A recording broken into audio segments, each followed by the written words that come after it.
Hello, so do you suffer panic attacks when driving?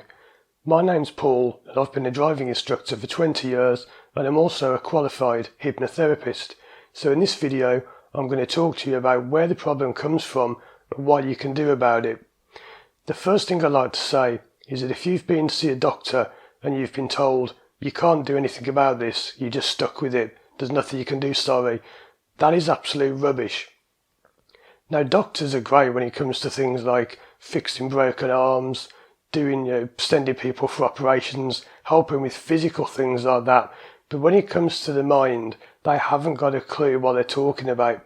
I've had many people come to me who have been to expert doctors, psychologists, people who have got degrees and all these fancy letters after the name, and they're earning hundreds of thousands of pounds a year, and they've been told, oh yeah, tick the boxes, sorry, you'll never get rid of that.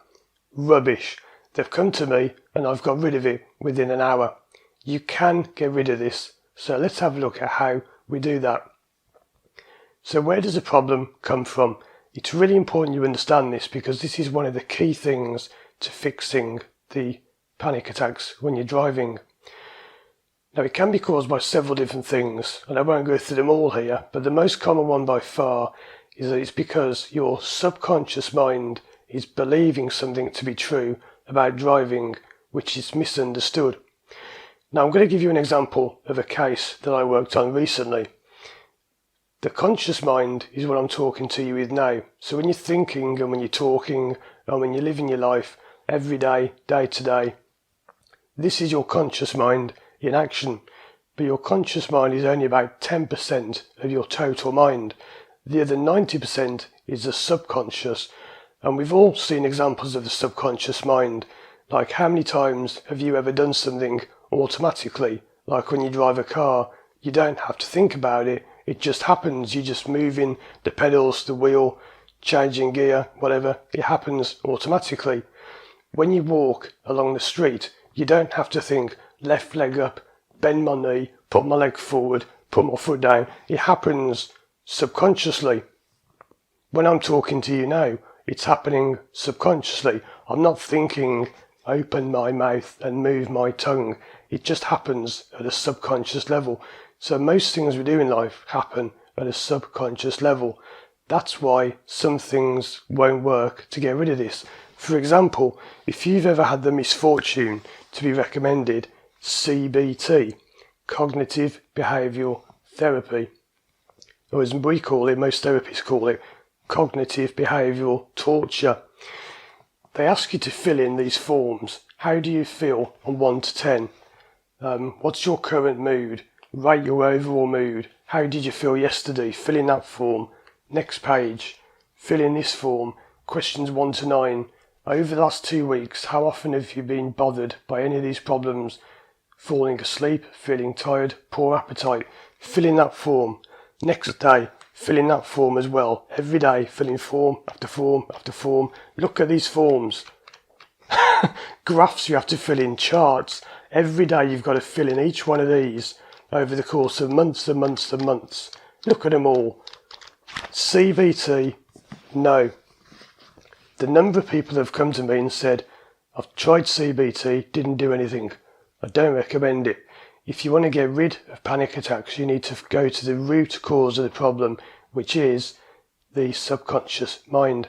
Now, there are some things CBT can be good for. I'm not bashing it completely, but for things like phobias and panic attacks, if it works, it'll take months and months and months. What I do in hypnotherapy and what you can do as well on your own if you choose to do this on your own, because I've got lots of videos I'll link to which will show you how to do these things on your own. You can have this done in an hour, sometimes 2 or 3, but not months and months and months. So anyway, we need to look in the subconscious mind. And what we're looking for is the root cause of the problem. Let me give you an example of a case I worked on recently. I've changed the details slightly because I don't want, for privacy or whatever, but this is what happened in this case that I worked on. Someone came to me suffering from panic attacks. Whenever they drove a car, especially above 40 miles an hour, they were just panicking, freaking out, shaking, nervous, had to pull over. Even if it was on a fast road where they couldn't pull over, they had to just pull over, which was dangerous. So what we did, we used hypnosis to access their subconscious mind. And if you've not used hypnosis before, it's nothing like people think. It's not about being in a trance, being a zombie, mind control. If you want to know what it feels like, just close your eyes. That's what it feels like. Okay, it's nothing to be worried about. It's really just, it allows you to focus. Hypnosis is a state of focus. So we focus on finding the problem, and it allows you to access your subconscious mind. We went into this person's subconscious mind. Well, they did, because it's all done by you. I guide you, but you actually do it all. They went into their subconscious mind, and we looked for the root cause of this driving issue, and there are several techniques we can use to find what the root cause is. This person had a memory come up of a time when they dropped off a friend in a car. They'd given them a lift, dropped them off somewhere, and then said goodbye and driven off. That person tragically died a few days later, and this is what the cause of their panic attacks was. You see, their mind was falsely thinking that every time they drive a car, one of their friends is going to die. Now, of course, that's silly. You're not going to have a friend die every time you drive a car. It was just coincidence that they just so happened to have dropped this person off and they died a few days later. So you see, every time they were in a car driving along a fast road, their mind was thinking, stop, stop, stop, one of your friends is going to die. Now, isn't that silly? It doesn't make any sense at all, and this is the point. When you find the root cause of the problem, you can re-educate your mind and say, look, a friend's not going to die just because I drive a car, and your mind will say, oh, really? Oh, sorry. And you know what? The panic attacks will go. Because that's how you do it. It's nothing to do with what people say, this rubbish about eat a banana, drink caffeine, don't drink caffeine. All these stupid things people have, these ideas, play relaxing music, won't work. The relaxing music doesn't work because, quite simply, the effect the music has isn't as powerful as the effect that the fear has. So yeah, you might feel calm and relaxed when you've got the music on, but the fear and panic will soon take over. Now, what happens though if you can't find the cause of the problem? Because that's the main way we do it. What can happen though is sometimes the root cause of the problem can become lost in time. Sometimes what can happen is you can have a memory such as the one I just mentioned, but then it can change over time. So the problem grows from this memory, but then the problem mutates into its own thing. So the original cause of the problem is no longer still the cause of the problem. In that case, there are many other techniques that we can use, and I can make more videos about this over the coming weeks and months. If you're interested in knowing more, let me know in the comments. Let me know the kind of problems you've had, and I can make videos specifically about those. But that is how we fix panic attacks.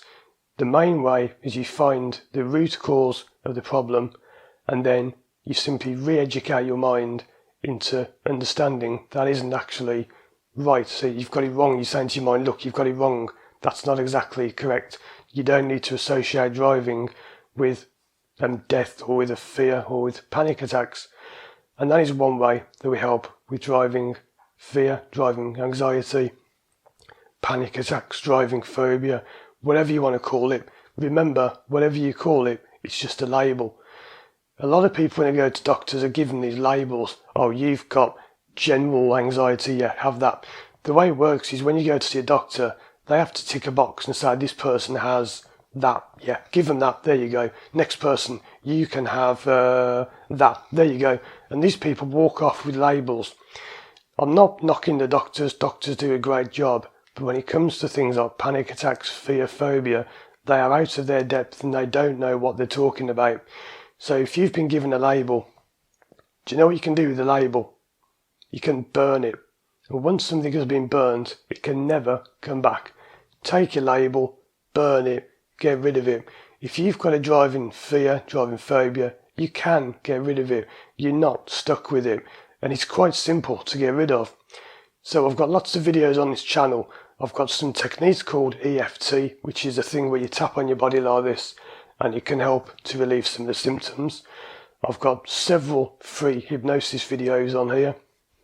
And if you do want to work with me one-to-one, there'll be a link in the description below and I'll put one on the end screen, so you can go to my website and book a free consultation with me, and we can go over your problem, and it takes about 20 to 30 minutes. We can find out can it help you, and then we can book a session, and very often it goes within 1 to 3 hours, problem's gone. So check out these other videos on the screen now and visit my website to book a session with me, a consultation with me. Thanks for watching, and as always, I'll see you again soon for more videos.